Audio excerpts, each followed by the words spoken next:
This Sunday, September 7th, is Grandparents' Day, and along with the celebration comes a warning for our grandparents and their descendants. Be aware of the so-called and despicable grandparents scam. It's when the scammer gets the grandparent on the phone and tricks the victim into thinking their grandchild has been hurt, arrested, or stranded and is in need of money. The AARP has a great ad that we run during the Sunrise News most mornings that illustrates how the scam is run. Grandparent scam. Those are exciting. Hello, Grandma? I'm in jail in Tijuana. They're telling me I need $3,000. Paula Fleming of the Better Business Bureau says this scam has been going on for years, and she joins us now, and it is despicable. It is. It's horrible. These scam artists are preying on seniors with the hopes of getting them to wire money to help out their grandchild who could be mugged or claimed to be in the hospital or arrested, in fact. And I guess depending on the age of the grandparent, maybe their hearing's not so good, so they really believe it is their grandchild. Yes, definitely. With social media being prevalent right now, the scam artists are using that. They can even get the grandchild's first name.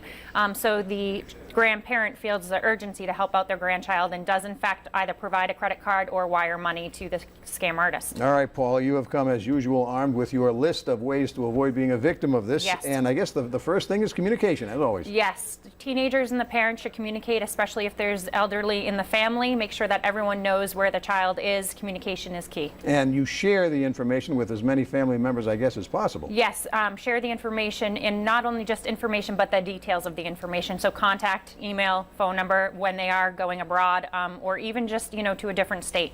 You also say to know the red flags. Well, what are the red flags? If there's a sense of urgency with the person on the other end, if they get frustrated, using foul language, making sure that they tell the grandparent not to contact their child, that it's a secret. Those are all red flags. And you also suggest that the grandparent ask for personal information. Yes, by asking for personal information about their grandchild, this will help too. If you ask for the grandchild's middle name, date of birth, things, multiple questions. But the best thing to do is really to hang up the phone and to call your child and make sure that everything is okay.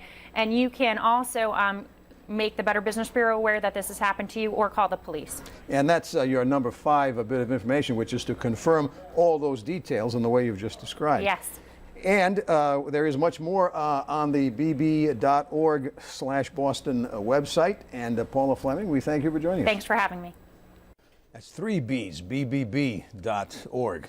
That's our Money Watchers Business Lunch. Here's